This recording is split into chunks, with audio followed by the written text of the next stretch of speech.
Bentornati sul canale per il terzo video da Taiwan. Dopo qualche giorno nel nord del paese, tra geoparchi, trekking, templi, mercati, è finalmente arrivato il momento di visitare la capitale Taipei. Qui farò un po' di tutto, tra templi, edifici storici, mercati, edifici più moderni e molto altro. Io ti chiedo di iscriverti al canale per supportarmi e per non perderti i miei prossimi video. E intanto, buona visione! Ho recuperato il bagaglio piccolo che avevo lasciato qua un paio di giorni fa e adesso vado in hotel. Non posso fare il check-in perché è troppo presto, però lascio questo con parte delle cose del bagaglio che ho dietro e poi inizio effettivamente l'esplorazione della città. Inizio la visita dal Peace Memorial Park, che si trova proprio accanto al mio ostello. Questo parco diciamo che ricorda l'avvento del 28 febbraio 1947, il massacro di quel giorno che diede inizio al periodo del terrore bianco. Per essere brevissimo, posso dire che dopo i periodi olandese e spagnolo nel 1600 ci fu la dinastia Ming per una ventina d'anni, poi la dinastia Qing che in 200 anni incorporò Taiwan nel regno cinese. Nel 1895 arrivarono i giapponesi che trasformarono l'isola con grandi investimenti nelle infrastrutture. Con la fine della Seconda Guerra Mondiale, Taiwan venne restituita al governo nazionalista del Kuomintang, opposto a Mao, che governava la Cina continentale. Sono stato brevissimo, ma è qui che si ebbe il periodo del terrore bianco, periodo segnato da esecuzioni e imprigionamenti, e il cui simbolo è il 28 febbraio 1947, quando proteste contro il governo vennero represse duramente e portarono a decine di migliaia di morti. Sono arrivato al palazzo presidenziale e è interessante per un paio di motivi. Prima di tutto risale al 1919, al periodo giapponese, però ancora oggi viene usato dal governo taiwanese e dal presidente. Seconda cosa è che l'architettura combina elementi europei e giapponesi, e la pianta ricorda il simbolo che vi metto qua, che significa Giappone. Tanto mi sono infilato in un mercato, comunque non riesco a capire se sia il giorno, magari domenica mattina, per cui c'è poca gente in giro, o non so, forse è il periodo delicato per il, diciamo, chiamiamolo attentato di qualche giorno fa. Comunque per ora appunto non mi sembra che ci sia tanta gente in giro. Anche questi mercati, insomma, non aspetterei molta più gente.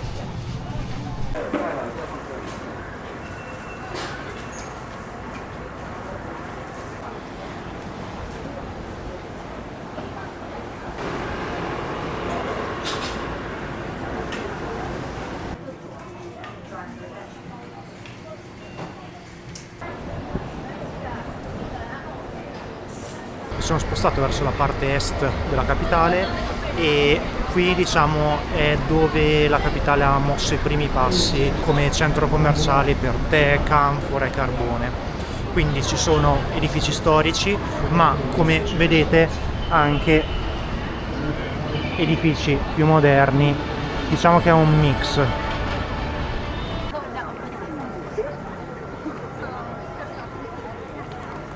Questo qua è il posto dove io ieri ho preso il bubble tea, ma l'ho preso a Chufen e ho preso proprio questo. Guardate che fila, è una catena, quindi diciamo che ho fatto una scelta fortunata perché sicuramente non mi farei questa fila adesso.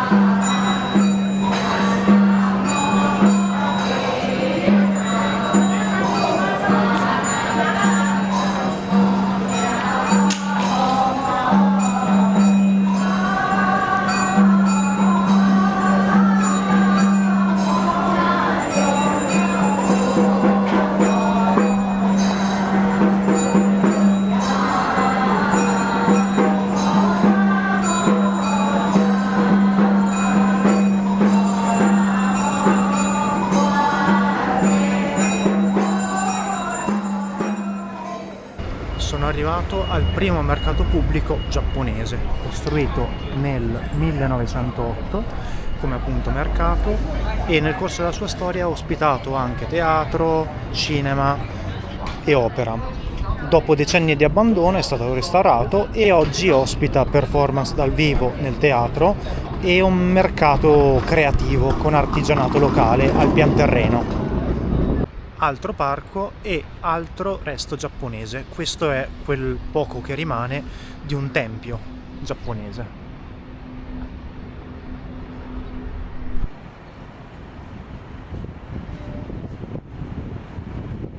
Adesso mi sto spostando verso altri templi, sempre nella parte ovest della città. Comunque mi sembra di aver capito che la città non ha tantissime cose da vedere, tra virgolette, è un attimo più da vivere, quindi magari con le sale del tè, lo shopping, eccetera eccetera, cose che sinceramente a me non piacciono più di tanto.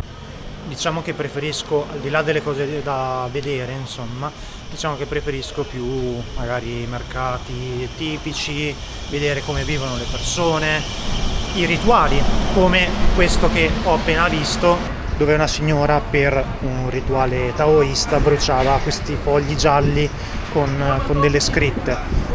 Diciamo che è un modo per comunicare con l'aldilà, chiedere protezione, fortuna, salute o prosperità.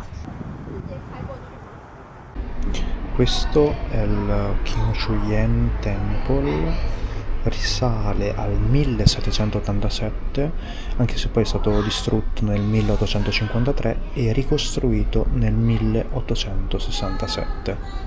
Durante l'epoca giapponese questo ospitava vari siti di educazione, quindi è molto importante, insomma, e è anche noto per essere una delle 3 principali porte dei templi di Taipei. Comunque comodissimo, mi sono fermato un attimo in un supermercato, in un convenience store, mangio qualcosa al volo, ricarico il telefono un quarto d'ora che mi stanno morendo e adesso si sta bene come temperatura. Pensate quando fanno 40 gradi o quando diluvia, tipo ad agosto, veramente molto comodo.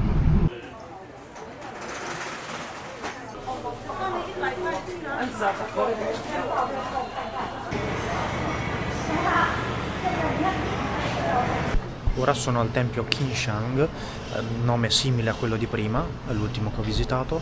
Comunque è un tempio di 3 piani, molto ricco di decorazioni e da qua si vede un minimo di vista sui palazzoni che lo circondano. È un bel contrasto, devo dire, bello forte. Parlando in generale, a Taiwan ci sono tantissime credenze e pratiche religiose.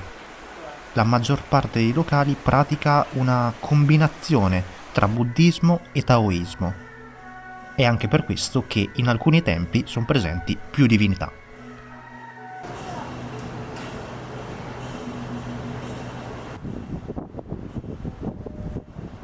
I templi sono veramente tantissimi, ce ne sono mi sembra più di 15.000 in tutto il paese, ma sono abbastanza simili tra di loro.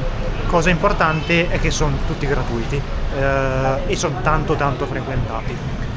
Altra cosa che ho notato, ci sono un bel po' di senza tetto, non me l'aspettavo sinceramente, ma rispetto diciamo alla Cina continentale sono tanti di più. Sono arrivato al tempio Longshan, che è il tempio più antico di Taipei, fondato nel 1738 e ricostruito più volte a seguito di tifoni, terremoti e bombardamenti della seconda guerra mondiale. Qui sono rappresentate più di 100 divinità diverse, ma la cosa veramente speciale sono le decorazioni. Questo è il rituale del lancio, penso si pronunci Xiaobei. Il fedele fa una domanda alla divinità e poi lancia questi 2 pezzetti di legno per vedere la risposta. Questi blocchetti hanno un lato bombato e un lato piatto, spesso di color rosso. Dopo il lancio, se il risultato è 1 e 1, la risposta è positiva. Se sono entrambi piatti è ambigua e se entrambi bombati è negativa.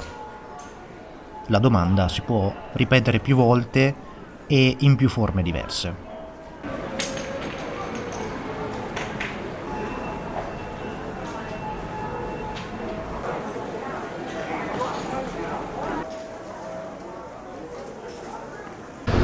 molto pochi invece i turisti occidentali, veramente pochissimi, a parte quelli nei 2-3 punti più turistici, in giro pochi.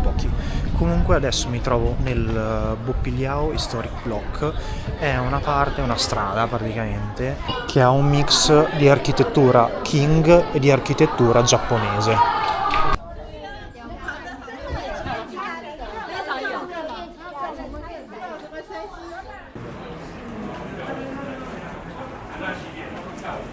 Comunque c'è una temperatura spettacolare, sono 18 gradi più o meno adesso, oggi è un po' nuvoloso quindi un po' di meno rispetto agli altri giorni, io sono in maniche corte, sto benissimo, sono l'unico in maniche corte, ma perché per loro questo è inverno insomma, però piuttosto di venire in agosto che la stagione piogge, c'è il rischio di uragani e quando non piove ci sono 35 gradi, si soffoca, direi che dicembre secondo me è un periodo perfetto. Altra cosa che notavo, ci sono un sacco di bagni pubblici, ogni tempio ne ha uno, ma non solo, e poi un sacco anche di fontanelle per l'acqua potabile.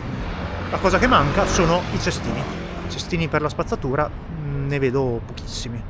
Sto arrivando in quello che è uno dei quartieri più importanti di Taipei, è il quartiere diciamo politico e storico per eccellenza. Vediamo se riesco a beccare il cambio di guardia, anche da 3 minuti, dovrebbe esserci ogni ora a Liberty Square. Niente, mi sono perso il cambio di guardia, ma direi che me ne faccio una ragione. Comunque sono arrivato a Liberty Square, che è forse la piazza più importante della città. Qua abbiamo un po' di tutto. Qua c'è National Theatre, qua c'è la Concert Hall,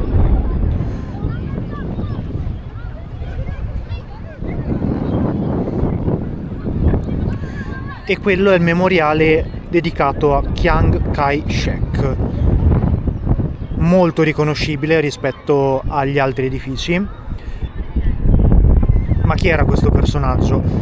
È un monumento molto controverso perché è stato il leader del Kuomintang. Lui era noto come il generalissimo che dopo aver perso la guerra civile in Cina nel 1949 fuggì a Taiwan con i suoi soldati e rivendicò la vera Cina. Controverso perché governò con pugno di ferro fino al 1975. Questo è il periodo conosciuto come Terrore Bianco. Ho cambiato di nuovo zona, sono nella zona del Zhongshan Market, non tanto per il mercato, ma perché qua c'è un ristorante che mi ha consigliato una ragazza del posto e quindi, visto che è ora di merenda, diciamo, e mi sono reso conto di essere messo abbastanza bene con le cose da vedere, allora ne approfitto per una piccola pausa.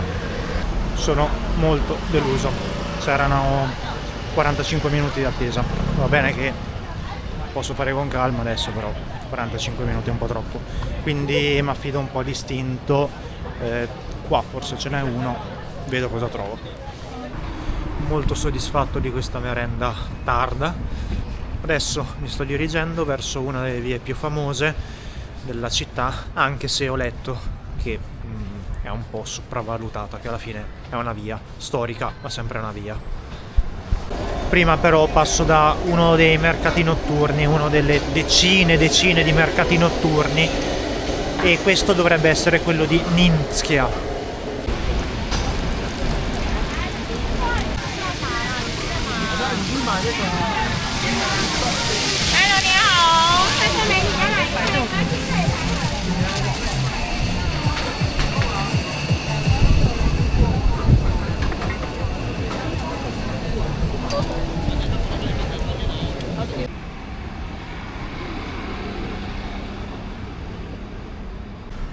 Sono arrivato a Dewa Street, famosa per le sue case, la sua architettura e i suoi negozi che risalgono alla dinastia Qing, quindi metà 1800.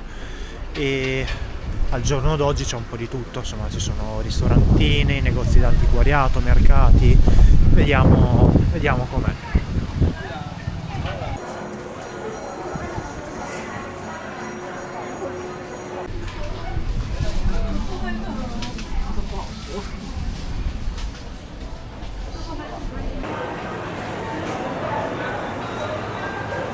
Adesso mi faccio una camminata, tanto sono già a 20 km, quindi se ne faccio 5-10 in più è lo stesso. E camminata, ritorno al mio ostello, faccio il check-in, altrimenti dopo rischio che non riesco a farlo, e poi riesco subito, metto in carica un paio di cose, macchina fotografica e action cam, e esco con le batterie nuove. Arrivato all'ostello, e questa è la mia reggia, non è grandissima. Qua c'è anche il doppio letto che non mi serve, e il bagno è fuori. Tra l'altro le cose per caricare sono qua tutte in bilico, poi c'è quella presa che non funziona, quella presa che non funziona, con la luce che non funziona. Non ci sono gli asciugamani, è tutto abbastanza sporco, però ho pagato 10 euro a notte e sarebbero 2 letti, quindi in teoria sarebbe 5 euro a testa a notte. Ho approfittato anche per lavare un paio di cose a mano, perché iniziano, non dico a scarseggiare i vestiti, però è meglio essere coperti, visto che qua passerò 2 notti e nelle prossime destinazioni spesso farò solo una notte. Comunque sono uscito, mi sto dirigendo verso la metro per andare a 2 templi, anche questi molto famosi, e poi penso che mi farò un altro giro. Devo vedere, perché domani comunque mi sveglierò molto presto per andare a fare il trekking che avrei dovuto fare oggi. Allora, eccomi arrivato. Praticamente alla mia destra c'è il tempio dedicato a Confucio, grande pensatore, filosofo cinese, mentre alla mia sinistra c'è il Bao'an Temple, conosciuto anche come Dalong Dong Bao'an Temple, e direi che inizio la visita da quest'ultimo. Questo tempio venne costruito nel 1760 da alcuni immigrati del Fujian, una regione della Cina. È importante per i suoi 18 padiglioni colorati, e il dio principale è Emperor Baosheng, venerato per le sue abilità mediche. È molto più bello vederli così. 1, perché illuminati sono molto molto carini. 2, perché c'è pochissima gente rispetto al giorno. Durante il giorno c'è veramente tanta calca e è difficile anche riuscire a guardarsi intorno, mentre qua non c'è nessuno praticamente.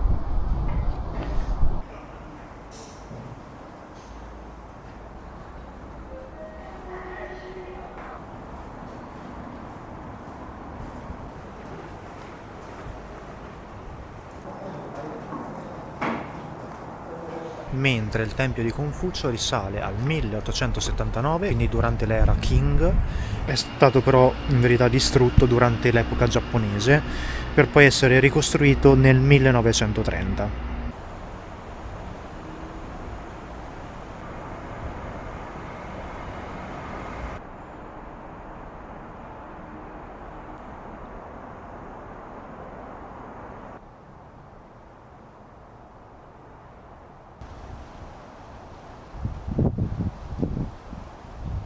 Ho deciso che il Taipei 101, l'edificio più rappresentativo di Taipei, lo vedrò domani dopo il trekking.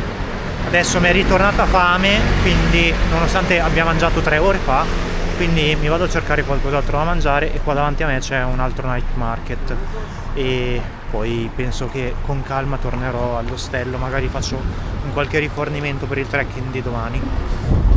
Buon pomeriggio da Taipei. Sono tornato nella capitale dopo il trekking molto bello di questa mattina, e adesso sono pronto a visitare le ultime cose che mi rimangono nella capitale, partendo dalla zona del Taipei 101. Oltre ai mezzi pubblici e ai taxi, che non dovrebbero costare tantissimo in teoria, si può girare la città anche in bici. Ci sono tutte queste bici a noleggio. Penso che funzionino anche con la carta dei trasporti. Io non le ho usate perché sinceramente non mi piace tanto usare la bici, preferisco camminare perché mi fermo tanto per far foto e video, però è un'idea. Sono arrivato all'edificio che ricorda Sun Yat-sen, che è un grande rivoluzionario di inizio 1900, conosciuto come il padre fondatore della Cina moderna praticamente. Il problema è che è in rifacimento.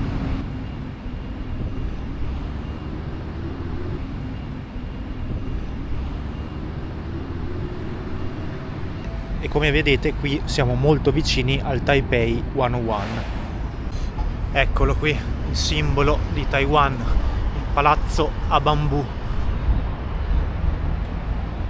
È alto 508 metri e volendo si potrebbe salire fino alla piattaforma panoramica al 101esimo piano, ma non lo farò perché voglio vedere ancora altro in città. L'edificio ospita un po' di tutto, tra uffici, un centro commerciale, ristoranti, un po' di tutto. Molto interessante, tra l'87esimo e il 92esimo piano si trova una palla gigantesca da 660 tonnellate che serve a stabilizzare la torre durante i terremoti e i tifoni.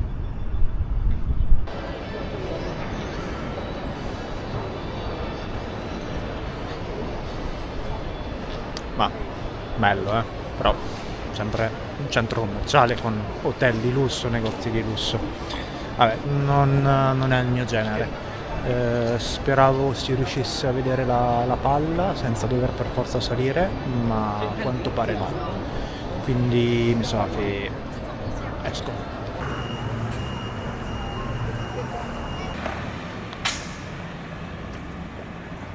La salita per vedere la vista dall'alto all'Elephant Rock è un po' spaccaginocchia perché è tutto gradini, però si inizia già a vedere qualcosa.